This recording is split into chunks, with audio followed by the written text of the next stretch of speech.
பிரணவம் யூடியூப் சேனலை சப்ஸ்கிரைப் செய்து சித்தர்களின் அருளை முழுமையாகப் பெறுங்கள்.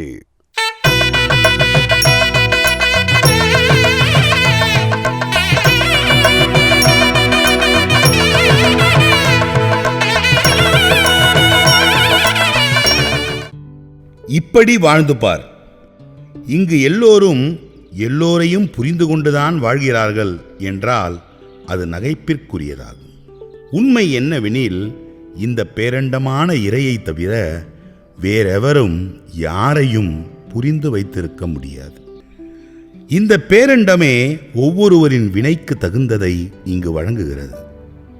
இதை உணராமல் அறமிழந்து ஏட்டிக்கு போட்டி போட்டுக்கொண்டு பிறரின் குணப்பண்பை உணராமல் தான் தோன்றியாக முடிவுகள் எடுத்து வினையை பெருக்கிக் கொள்ளும் மனிதர்கள்தான் இங்கு இருக்கின்றனர். எல்லோரும் தங்களுக்கு ஏற்றவாறு எல்லாம் நடக்க வேண்டும் என்று சிந்தித்து தனக்கும் துன்பமாய் சுற்றத்திற்கும் துன்பத்தை தந்து வாழ்கின்றனர். ஆக இங்கு ஒவ்வொருவரும் தனி பிரம்மம் என்றுணர்ந்து யாரையும் எதிர்பார்க்காமல் வாழ்ந்தால் நிம்மதி என்பது நம்மிடமே இருக்கும். தன் குறைகளை மறைத்துக்கொண்டு முகமூடிகள் அணிந்த இந்த சமூகமானது பிறரை மட்டும் தரம் பிரித்து எடை போட்டு கதைப்பதை வேலையாக வைத்திருக்கும். பிறரை பார்த்து உருவாகின்ற ஆசையும் எதிர்பார்ப்பும் தான் நிம்மதி இழப்பதற்கு முதன்மை காரணமாக இருக்கிறது. ஏனெனில் அவர்களுக்கான வாழ்வை வாழ்வதில்லை, பிறர் மெச்சும் வாழ்வையே எதிர்நோக்கி வாழ்கிறார்கள். இங்கு யாரை பார்த்தாலும் யாருக்கு எது நடந்தாலும் அதனை தம்முடன் ஒப்பிட்டு கொண்டு மனநோயாளிகளாக மாறிவிடுகிறார்கள். அதனால் நிம்மதியின்றி புலம்புகிறார்கள். ஆக வாழ்வில் நிம்மதி என்பது தேடி கிடைப்பதல்ல, அது நம்மிடம்தான் உள்ளது.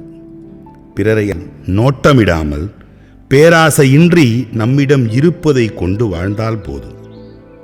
நிம்மதி நம்முடைய வசமாகவே இருக்கும். இங்கு நம்முடைய வாழ்க்கை வேறு, பிறர் வாழ்க்கை வேறு. நமக்கான வினையை உணர்ந்து சிந்தித்து வாழ்வதே வாழ்வு என்று வாழ வேண்டும். அதாவது ஒரு கைப்பிடி சோற்றினை வைத்தால் போதும், அங்கு காகங்கள் வந்துவிடும். ஆனால் அப்படி கழுகு வந்து விடாது. இங்கு தனக்கு தகுந்ததை உற்று நோக்கி பொறுமையுடன் இருந்து தனக்கான இரையை எடுக்கின்ற பண்பு கழுகுகளுக்கு உரித்தானது. அப்படி கழுகினை போன்று வாழ்பவர்கள்தான் தன்மான சிங்கங்களாக வாழ்கின்றார்கள். தன்மானத்தை இழக்கும் இடங்களில் அவர்களின் நிழல் கூட விழாது. தனக்கு நடக்க வேண்டிய அனைத்தும் நடக்க வேண்டிய நேரத்தில் நடக்கும் என்று உயர்வான செயல்களை செய்து வாழ்வார்கள். வினையற்ற வாழ்வை வாழ்வார்கள். இருப்பதை கொண்டு உண்மையாக மகிழ்வார்கள். அப்படி நாமும் வாழ பழகிக்கொள்ள வேண்டும். பிறரை ஒப்பீடுகள் செய்து பயணித்தால் அந்த வழியினால் அவர்கள் நிம்மதியை இழக்க நேரும் என்பதை உணர்வதே இல்லை. நமக்கு தேவையானது நல்லதாகவே நடக்கும் என்று எவரிடமும் ஒப்பீடுகள் செய்யாமல், பிறரை ஆராய்ச்சிகள் செய்யாமல், நாம் நம்மை ஆராய்ந்து நம்முடைய குறை நிறைகளை கண்காணித்து நம்மை திருத்திக் கொண்டு எளிமையுடன் வாழ்வதுதான் வாழ்விற்கு அழகு சேர்க்கும். இந்த பேரண்டம் ஒவ்வொரு ஜீவிதங்களையும் இங்கு கண்காணித்துக் கொண்டுதான் இருக்கிறது. அதன் பணியை அது நிறைவாக செய்யும் என்பதை உறுதியாக நம்ப வேண்டும். இங்கு நாம் யாரையும் கண்காணித்து எந்த புண்ணியமும் இல்லை, வினைதான் சேரும். ஏனெனில் பிறரை ஆராய்பவர்களுக்கு சிலரை பற்றிய வதந்திகள் தான் அதிகம் தெரிந்திருக்குமே தவிர அவர்களுடைய முழுமையான வலிகளும் வேதனைகளும் தெரிந்திருக்க வாய்ப்பில்லை. சிலருக்கு வலிகள் பெரியதாக இருந்தாலும் அதனை மறைத்து கொண்டு பிறரின் வலிக்கு மருந்தாகவும் பிறரின் வாழ்விற்கு வழியாகவும் இருப்பார்கள். அவர்கள்தான் இந்த மண்ணில் மதிக்க தகுந்தவர்கள். அவர்களே வாழும் தெய்வங்கள். ஆக இங்கு நமக்கான மதிப்பினை கேட்டு வாங்கும் இடத்தில் நாம் இருக்கக்கூடாது. நம்மை மதிக்கும் அளவிற்கு நம்முடைய செயல்கள் உயர்வாக இருந்தால் நமக்கான மதிப்பை நாம் எதிர்நோக்க வேண்டியதில்லை.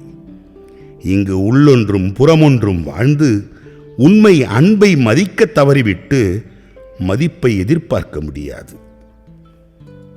இந்த வாழ்க்கை நிரந்தரம் இல்லாதது. ஒரு நொடியில் அனைத்தையும் மாற்றிவிடும். ஆக பணம், பொருள், சொத்து வாழ்க்கையை வைத்து எவரையும் மதிப்பீடுகள் செய்து வாழ்ந்துவிடக்கூடாது. பிறர் மதிக்கும் செயல்களை செய்து உயர்வான வாழ்வை வாழ்பவராக நாம் இருக்க வேண்டும். அதுதான் வாழ்வின் மெய்யியல் வெற்றி. எந்த உயரத்திற்கு உயர்ந்தாலும் ஒருபோதும் நாம் கடந்து வந்த பாதையை மறக்காமல் வாழ்வதுதான் நம் மனதை எப்போதும் பக்குவத்தில் வைக்கும். இருப்பை மறந்து கடன்பட்டு விடக்கூடாது. நம்முடைய நல்ல குணத்திற்கு கடன்பட்ட 4 மனிதர்கள் இருந்தால் போதும். இல்லை என்றால் அதுவும் பரவாயில்லை. இங்கு எல்லா பொருள்களையும் மாற்றிவிடலாம். ஆனால் யார் மனதையும் எளிதில் மாற்றிவிட முடியாது. ஆணவத்தின் உச்சம் என்ன தெரியுமா? பழையதை மறப்பதுதான். பிறரை ஆராய்ந்து தானும் வாழாமல் பிறர் வழிகளை உணராமல் தவறுதலாக விமர்சிப்பார்கள். இன்னும் சிலர் தங்களுக்கு உரிமைகள் இல்லாத இடத்தில் இயல்பு வாழ்வை மறைத்து கொண்டு அலங்காரம் செய்து கொண்டு எல்லோர் முன்னும் பதுமைகளாக பெருமை காட்டி நிற்பார்கள். இன்னும் சிலர் இல்லாத இடத்தில் இருப்பதை கொடுத்து அங்கு ஓர் வழிப்போக்கன் போன்று கடந்து விடுவார்கள். அவரவர்களின் வினைகள் அப்படி. ஆக நாம் நல்ல நோக்கத்துடன் வினை நீக்க பயணிக்கும் போது நம்மை நோக்கி விமர்சனங்கள், வதந்திகள் வந்தாலும் நம்மை உணராதவர்களை நினைத்து வெறுப்படைந்து விடக்கூடாது. அதாவது நமக்கு நன்மை செய்த மனிதர்களுக்கு நாம் திரும்பி நன்மை செய்வது மனித இயல்பு. ஆனால் நம்மை அவமதித்து தீமை செய்த மனிதர்களுக்கும் நாம் நன்மை செய்துவிட்டு சென்றுவிட வேண்டும் மனிதனுக்கு அழகு. அதுதான் நம்முடைய இயல்பாக இருக்க வேண்டும். வளையாமல் நதிகள் இல்லை, அதுபோல் வலிக்காமல் இந்த வாழ்க்கை இல்லை. நாம் வாழும் வாழ்வில் எந்த சோதனைகள் வந்தாலும் சிலவற்றை விட்டு கொடுத்து வெற்று பெருமைக்காக எதையுமே நாம் செய்யக்கூடாது.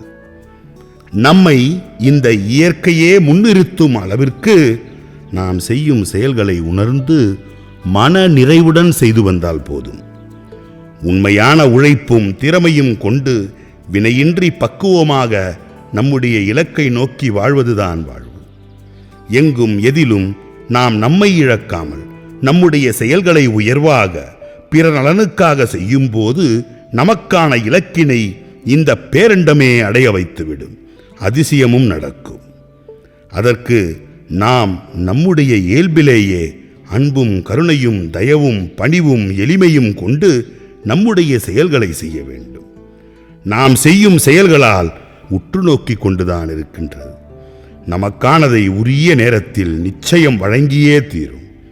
ஆக இங்கு என்பது ஓர் மாயை மட்டுமல்ல, அதுதான் வினையின் உற்பத்தி களமாகும். கண்ணாடி நம் முகத்தில் உள்ள அழுக்கை காட்டினால் நாம் கண்ணாடியை உடைக்க மாட்டோம், மாறாக முகத்தைத்தான் சுத்தம் செய்கிறோம். அதுபோல் வெறுப்பை உமிழாமல் நம்முடைய மனதை பக்குவப்படுத்தி குறைகளை களைந்து கொண்டு இங்கு யாரிடமும் எதையும் நிரூபிக்க முயலாமல் இயல்பாக நம்முடைய கடமைகளை உணர்ந்து செய்து இந்த வாழ்வில் ஓர் பயணியாக முகமலர்ந்து அகத்தில் அன்பு தழைத்தோங்கி கடமையை சரியாக செய்து நாம் நம்மை சார்ந்து தற்சார்புடைய வாழ்வை வாழ வேண்டும். இப்படி வாழ்ந்தால் வாழ்க்கை வெற்றிதான். வாழ்வோம், வாழ்விப்போம். பிரணவம் யூடியூப் சேனலை சப்ஸ்கிரைப் செய்து சித்தர்களின் அருளை முழுமையாக பெறுங்கள். நான் 18 சித்தர்கள் தான் படிச்சிருக்கிறேன். அப்புறம் அங்கங்க சில பேரை பார்த்துருக்கேன். இவர் என்ன சொல்றாருன்னா 1000 சித்தர்கள் வாழ்ந்த ஜீவ சமாதியாக இருக்கிறார். 27 நட்சத்திரங்கள் இருக்கின்றன. அந்த 27 நட்சத்திரமும் எந்தெந்த நட்சத்திரத்துல யாராரு பிறந்து எப்படி ஜீவ சமாதி ஆனார்கள் ஃபுல் டீடைல்ஸ் நல்லா கொடுத்திருக்கிறார். வரலாறு எல்லாம் அறிவை தேடுகிறவர்களும் ஆன்மீகத்தை விரும்புகிறவர்களும் ஒரு உச்சநிலையை அடைய வேண்டும் என்று நினைப்பவர்களும் இந்த புத்தகத்தை படிச்சா ஒரு பெரிய ஞானக்கண் திறக்கும் என்பதை போல எனக்கு தோன்றுகிறது. அருளாளர்கள் 1000. ஆசிரியர் ஜீவ அமிர்தம் கோ திருமுருகன். நூல் உங்களுக்கு வேண்டுமா? அதற்கான அலைபேசி எண் 739 739 4174. ஜிபே மூலம் செலுத்த 9176564723.